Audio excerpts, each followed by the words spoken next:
एक बार एक सेठ है अपने बेटे को डाँटते हुए कह रहा था कि तुम कैसे हो? तुम कुछ कर नहीं पा रहे हो, ना बिज़नेस में ध्यान है तुम्हें, ना पढ़ने-लिखने में ध्यान है। अरे कमाने वाले रहते हो तो मरे हुए चूहे से भी पैसे कमा लेते हैं। अब ये बात वो जब कह रहा था अपने बेटे से तो बाहर में एक बच्चा जा रहा था, कम से कम 15-16 साल का बच्चा था और वो एक बहुत ही गरीब घर का बच्चा था।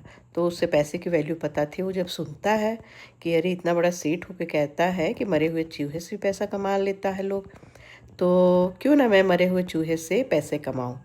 और वो जाते रहता है तो उसको बाय चांस उसको एक तो मरा हुआ चूहा मिल जाता है। वो चूहे को उठाता है और लेके जाता है कि फिर सोचता है कि अरे वो सेठ इतने बड़े सेठ बोल रहे थे, झूठ थोड़ी बोल रहे होंगे। मैं लेके जाता हूँ, देखता हूँ कि इससे कैसे पैसे कमा सकता हूँ। तो वो उसे लेके जाता है और उधर से एक दूसरे बहुत बड़े पैसे वाले के सेठ जो हैं वो आते हैं अपनी बेटी के साथ। उसकी बेटी के पास एक बिल्ली होती रहती है। वो बिल्ली बहुत भूखी होती है और बार-बार उसकी बेटी को खरोच रही होती है कि मुझे खाना है। तो वो जैसे देखता है तो बोलता है, भाई तुम इधर आओ, ये बिल्ली के लिए मुझे भोजन चाहिए, तुम 10 रुपए लो और मुझे इसे दे दो, इसे ताकि ये खा ले।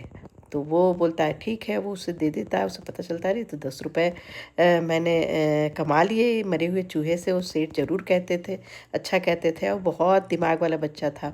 अब वो 10 रुपए को इधर-उधर नहीं करता है, वो एक लकड़ी खरीदता है, उस लकड़ी को किसी अच्छी तरह बिक जाता है, फिर वो एक बहुत बड़ा लकड़ी का बिज़नेसमैन बन जाता है और एक अच्छा खासा व्यापारी के रूप में जाने जाने लगता है।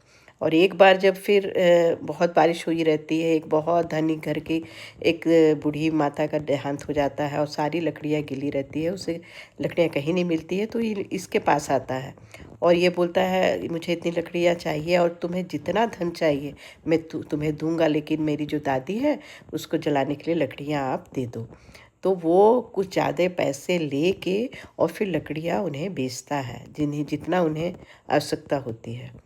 और फिर जब वो उसे लगता है कि मुझे मुझे मेरे पास बहुत पैसे हो गए, बहुत कुछ आ गया, तब वो बैठ के सोचता है कि वो कितनी अच्छी बातें वो अपने बेटे को कह रहे थे कि मरे हुए चूहे से भी पैसे कमा सकता है। और देखो मैंने उसे सुना और मैंने उसे जाना, तब मैं जाके इतना बड़ा एक व्यापारी बन गया और उसकी जड़ में तो मरा हुआ चूहा ही है। उसे मैंने बेचा, फिर लकड़ियाँ खरीदा, 1 लकड़ी खरीदा, फिर बेचा, फिर 10 लकड़ियाँ खरीदा, इस तरह बिजनेस बन गया। तो इसे कहते हैं कि कोई भी बात को यदि पॉजिटिव लेते हैं हम लोग, तो हमेशा पॉजिटिव ही होता है। इसे हमेशा ध्यान रखना।